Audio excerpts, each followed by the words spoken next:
Hi, I'm Caroline, and I've tried to make the most out of my school's October half term by undertaking day trips to places not too far from my home in South London.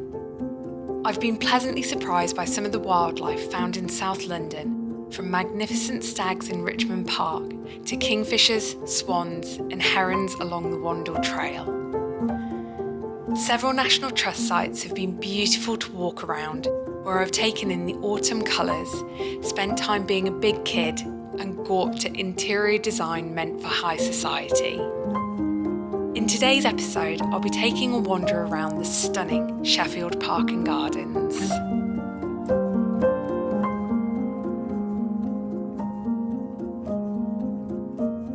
Good morning and welcome to Sheffield Park. This is yet another National Trust property that we're coming to, but unlike some of the other ones, this one I think is particularly popular in autumn, and so they open it up an hour earlier during this peak season. So we're actually here at 9 o'clock in the morning. They say that it's because at this time of year, if you come down at 9 o'clock in the morning, the lake area is supposed to be particularly beautiful. I'm not too sure if they're just saying that as a way to be able to get people to want to come in at 9 o'clock, or if it genuinely is that nice. It's just obviously they've got the extra visitor numbers at this time of year. We are making a beeline for the lake at the moment, and we'll get down there and I'll be the judge of it as to whether it is actually worth it or not.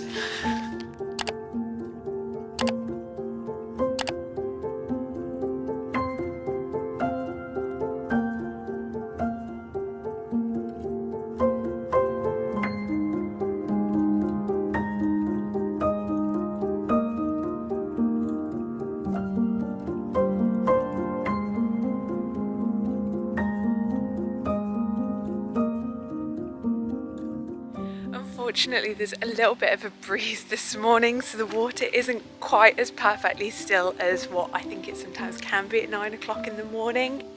But that said, we have been able to get some really beautiful photographs. I think we're incredibly fortunate in that it's a beautiful day today. They've had some really stormy weather over the weekend and the blue skies are out, and just with the blue skies on the golden leaves and the red leaves, and there's also plenty of green still, I feel like we've still gotten really lucky coming today rather than on another day.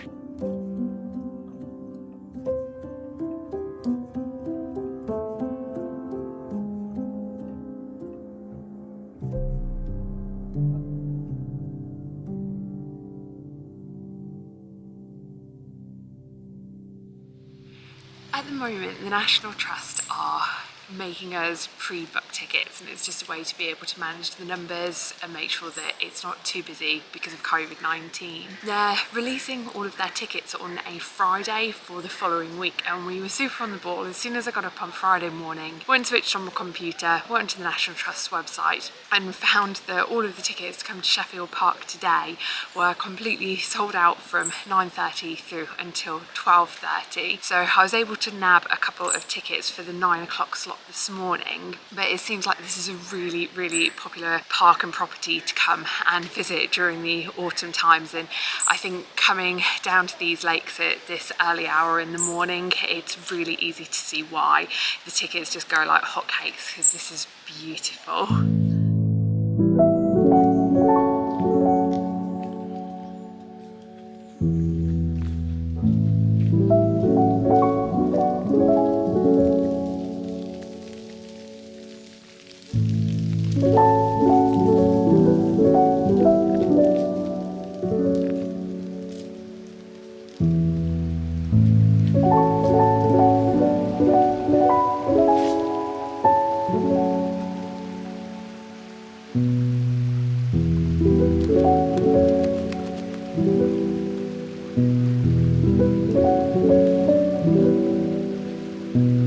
The first Earl of Sheffield purchased Sheffield Park Gardens and the house back in the 1700s, and he brought on a chap called Capability Brown to design the gardens.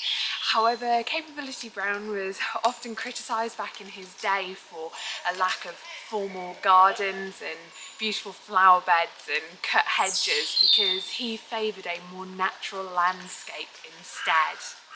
By the early 1900s, it was the third Earl of Sheffield who had then inherited the property, but he had a very lavish lifestyle that had ran him into an awful lot of debt. And so in the early 1900s, the house and property was sold on to a gentleman called Arthur Soames,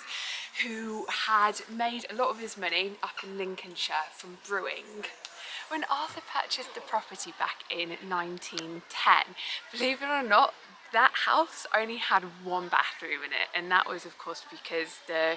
person who owned it prior to him had run into a lot of debt and probably couldn't afford to make the improvements that Arthur then chose to do. So he added in additional bathrooms, heating and electricity. Arthur also set about making improvements to both the parkland and the gardens. He had taken a trip out to Sri Lanka not long after purchasing the property and was really inspired by some of those plants, and it was Arthur Soames who actually had probably the biggest impact on creating the beautiful autumnal colours that are on offer in Sheffield Park. Upon Arthur's passing, it was his nephew who inherited both the house and the grounds. However, this took him into World War II, and World War II really took its toll on all of this, and despite his efforts after the war to try and restore things, he realised that he was just trying to bite off way more than what he could chew.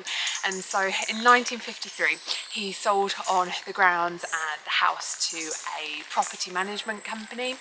and at that point the National Trust was able to purchase the grounds and a little bit of derelict land just outside of the grounds, but unfortunately funds didn't allow for them to be able to purchase the house as well. So it just means that as part of the National Trust visit, we're able to explore all of the outdoor spaces, but the house that we saw a little bit earlier on is out of bounds because that's been sold on to a private owner.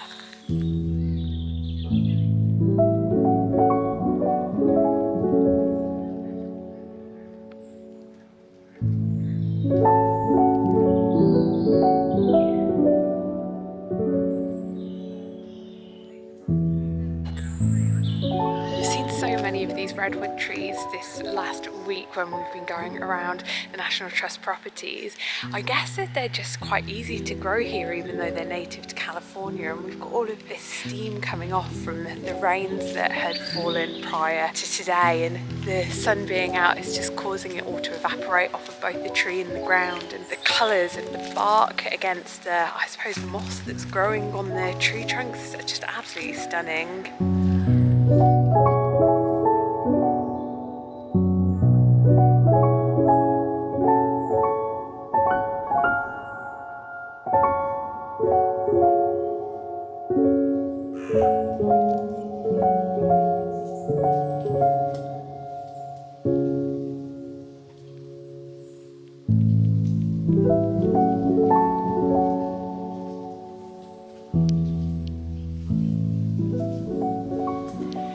A quick science lesson as to why the trees change colour in the autumn. The green leaves that we can see, we're able to see that green because of the chlorophyll that's within them, and the trees need that in order to be able to convert the sunlight into food that the tree can use to be able to grow. The yellows and the oranges that we're able to see, it's because it's got carotenoids inside of them. That's always present, but the chlorophyll, that green colour, it blocks us from being able to see those yellows and oranges until we get the chemical changes in the autumn. The reds and also the purples that we get to see in some trees come from anthocyanins, and this tends to get produced towards the end of the summer. The way in which the chemicals affect different trees is completely different from tree to tree, which is why we're able to see such a huge plethora of different colours in all of the places that we've been visiting.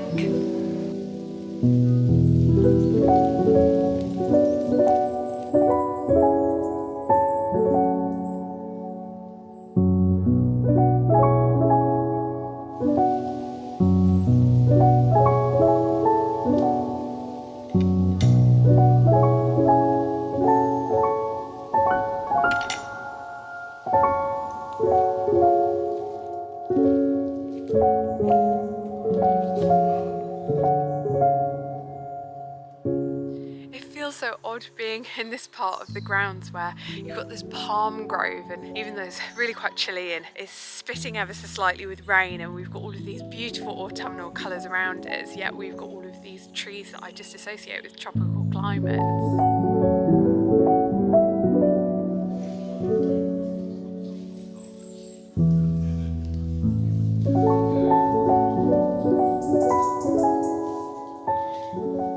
Relatively large Japanese acer that's behind me, the Redwood, is apparently quite close to the end of its lifespan. It's been about for well over 100 years, and the National Trust seems to think that it's probably only going to have about another 30 or so years of its life left. It just seems crazy that we've been walking through some parts where you've got these gigantic sequoias, and yet one like this that's really old and has been growing for such a long amount of time is actually really quite small in comparison.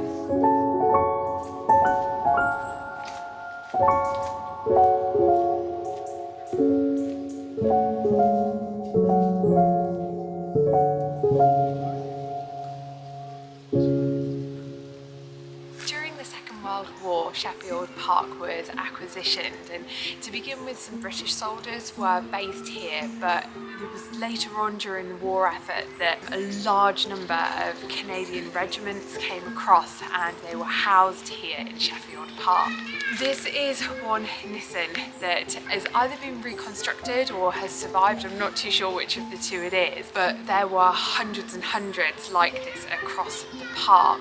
One of, I think, my favourite stories with regards to this area during the Second World War was that Winston Churchill, who's, I suppose, non-London house, so not Downing Street, but Chartwell, where he lived out in the countryside, wasn't too far away from Sheffield Park, and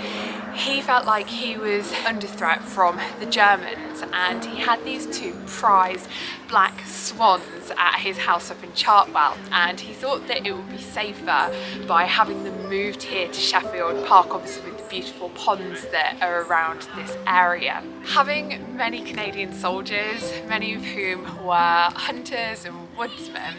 as the local legend goes, Canadian soldiers shot the two prized black swans, and of course as soon as someone caught wind of it, understanding whose swans they actually belonged to, they were very quickly replaced.